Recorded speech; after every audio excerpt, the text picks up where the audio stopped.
nice thing, George is the last speaker for this morning's session, so the floor is yours. Thank you very much, sir. All right, now, thank you for Charlie's help, thank you, and to you for your assistance. We had a slight technical mix-up this morning, and my presentation from 3 days ago ended up here. But fortunately, I always carry a copy in my pocket, just in case. And thanks to Charlie, we get it up on the screen. Now, this is the fourth presentation that I have given during this conference. The first three were technical. I decided that this last one was going to focus more on a suggested research direction in the future that will give us more aquaculture in the United States. It's called Enhancing Post-U.S. Post-Disaster Food Security to Aquaponics. An idea, in my opinion, that needs more attention. Okay. Now, I'm going to skip some slides, we're really in a rush here. I personally believe that if we're going to, that there is a process in the world that if you have the technology, the more problems it can solve, the more that technology can be used. You remember the iPhone, they were useless. Everybody wanted them because they were cool. But you had the BlackBerry, and the iPhone decided to get all those apps. It switched because they got to be more and more and more useful and to the world. But this is the basic philosophy I have for aquaculture, since it has been said that we need to have more aquaculture in the United States. One person who was expert in this kind of thinking was George Washington Carver. It's called divergent thinking.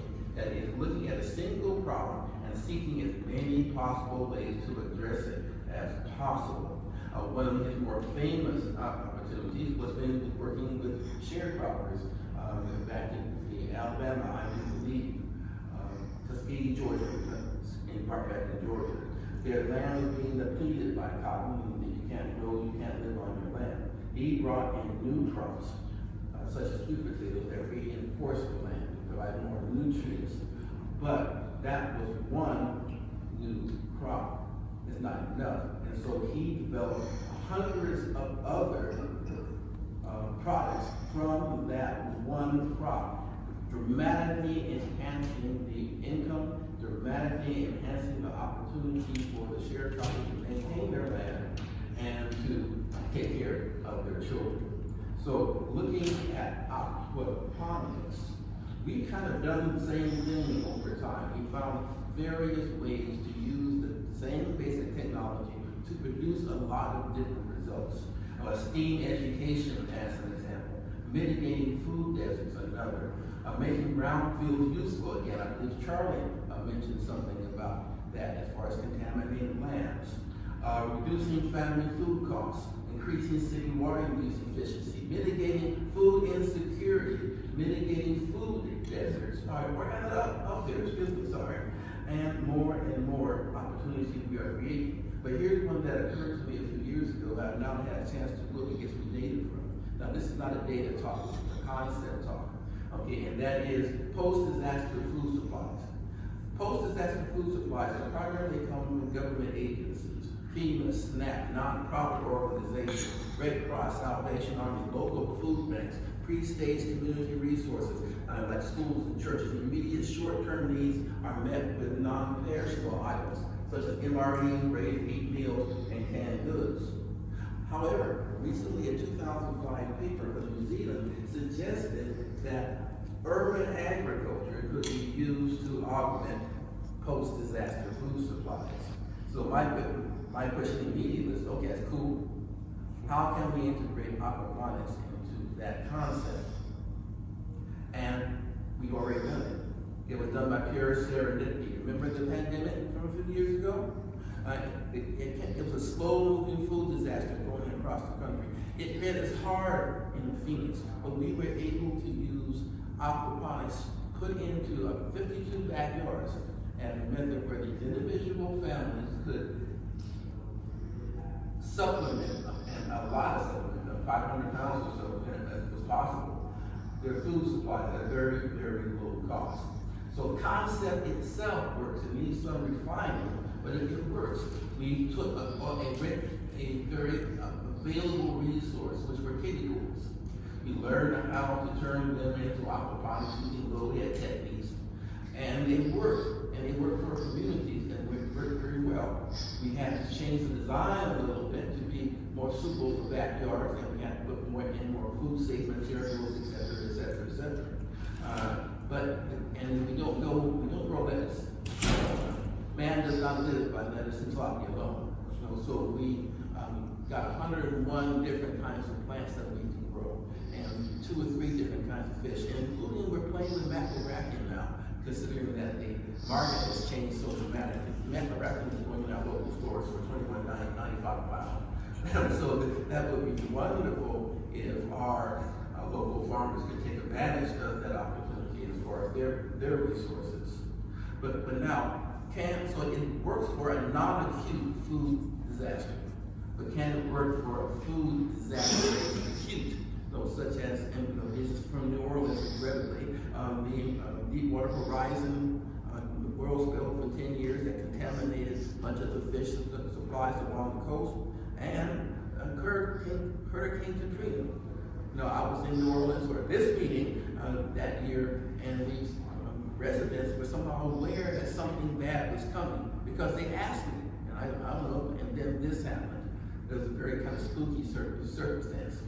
So the question would be, however, what do we need to do to make aquaponics applicable in these circumstances? Now, I'm going to leave that up to you, but we need new designs, we need lower cost design, we need to be able to apply aquaponics rapidly. We did different business models, such as, if you're not familiar with it, something called smallholder that's used around the world. We don't use it here in the United States. No, the victory gardens were basically smallholder systems designed for families alone. Now, smallholder, and that was 80 years ago. 80 years ago? Yes, it was. Since then, smallholder has taken off in the world with a variety of food crops, not just aquaculture. And I looked up the data, and I found the data to be amazing. It is accurate that smallholder farms provide 35% of the food in the world. And we don't use the idea here. And so, but they turned out to be one that is perfectly suited for our urban areas in Phoenix. So let's see how we can apply that to improve the use efficiency. And so, I made this very quick. I've been here, this is my 4th time up here, and I'm tired. But I want to thank you very much. It's been an excellent conference, and I thank you to the Aquaculture Engineering Society. You're welcome, George. You're welcome. I guess I gave you a little plug. Very good. Okay. And are there any questions?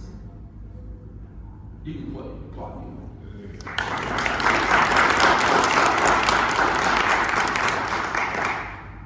Yes.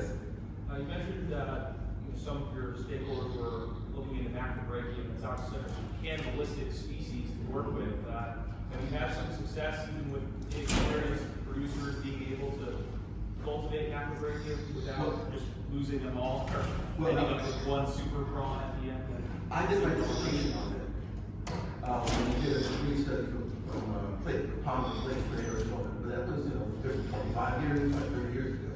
I learned a lot at that time, and we are looking at applications that will allow us to take the macrobrachium, question them properly, so that we can actually use them in these circumstances. One of the major challenges is that, of course, water quality, not water quality, water temperature. They got to have really warm water. And even in Phoenix, how it gets there, the parts of the year where we can't grow. But recently, in climate change, we're finding that they are lasting longer and longer and longer. So we're another year or two away. Should we see the potential? Yes, sir. You were talking about the kiddie pool system that you I created. hear you. You were talking about the kiddie pool system that you created. That's A swimming pool. Yes. The swimming pool system that you Thank created. you. How many people could that feed a day on, like, say, like a 2 fish per person kind of Well, basis? now, there is an amazing diagram from USDA you can find from NPR that shows how much food an individual American eats, which is 1,995.6 pounds of food a day, and it goes through every type of food that we use. Fish is only 16.6 pounds out of that 1,000. up to a production level of about 30 pounds of fish per year. And so that's double the individual amount that fish eat, fish that can be eaten, if you like catfish and tilapia, of course. And so we know that the potential there. We think that it's a bit more, the carrying capacity of the system is a bit more than we suspected based upon earlier records. So we think we can do more. But does that answer your question? Yes, sir. Okay, thank you. Yes, sir. We're with the Minnesota Aquaculture Association, and we're looking at ways to get around the processor aspect for the small holds. Because we have a lot of farmers who would like to commit a half acre or an acre for a building for aquaponics, or an urban environment where we have a building that the city owns, they'd be happy to turn it over to aquaponics, backyard systems. But then we get to the processing of the fish. Do you have any suggestions or advice on how to work through that? Yes, and that is what we're doing at this time. The technique was backyard design. It was modeled after the victory gardens as far as how much it could be produced. It only takes up 100 square feet versus a small victory garden of 400 square feet. But it produces a lot more food. One of these small systems can do with a novice farmer, the 300 to 400 pounds of food by itself. The small holder concept is that it's for a family, so that skips all of that, okay? But then, if you have a disaster and you put aquaponics in the backyard, and for a number of years you've used it, you've been successful, you're not gonna wanna stop. Okay? And so this gives the opportunity to scale up. And with experience and the necessary regulations that you have to follow, but to get into the business, you don't have to do that. If your city allows you to have backyard food production using cottage laws and such things, that allows you to get into the business, which has been the primary problem with aquaponics. It costs too darn much according to the people. This brought the price of building entry down from 10,000 to about 2,000. It's not perfect, but a lot more people can get into it, and from there we can learn to scale, including the challenges that you mentioned. Are there any other questions? Hearing none, thank you. Oh, Sorry, George. So for the backyard system, you know, as I come in, hey, I want to put a backyard system in, like, how many dollars are we roughly talking about? well, his question was, how much do they cost? We had to read, back in 2019 at this meeting, I gave a paper on a new design I had come up with that would take the readily available materials like these kiddie tools and turn them into aquaponics. Back at that time, it would cost us about $700. It's changed. Okay, the price has gone up. Now they're somewhere between, depending on your sources, of $1,500 to $2,000. Now that's buying all of my materials from my local big box store. If I was to combine and get some discounts, it would bring it down a few hundred more. But right now, it's about $1,500, let's say. We can build one, it's cookie cutter, there's no glue, no nothing, and we can build these in about an hour to 2 hours. And the cool thing about it, that if you learn how to do, you can get all of the cycling and stuff done within a month. And so therefore, you have food actually coming out of these in a really good circumstance. If you're a good farmer, within a month. And oh, by the way, the catfish work actually quite well. They suffer in Phoenix because it gets to be very hot. You know, but thank goodness for the data coming out of the African chapters as far as how we deal with catfish in hot water. They give me some really good ideas on how to manage that. On the other side of the coin, Phoenix is so dark on how we actually almost change the planting schedules from January to from March to January across, turn upside down, starting September all the way around to June. Our surface materials in the roads that we got at NASA are 160 degrees. Okay, so this is from NASA. So the backyards are at 120, et cetera, et cetera. So getting management techniques to mitigate those temperatures have been a primary concern, so that we can maximize the amount of food that we produce and also minimize the cost of everything that we're doing. Again, there's a great paper from Portugal that came out in 2005 that demonstrates that you can produce food in aquaponics for less than a pound. That changes the whole dynamic. So your competition is not human, somewhere that it's not human, but your surface, your grocery store. That means whenever you eat a pound of your own lettuce, you just save yourself $3. And that goes back into your pocket. Whether it's $3 a pound at the grocery store, it's $1 a pound, you save yourself $2. A penny saved is a penny. I know that's a lot of data for you to have to make.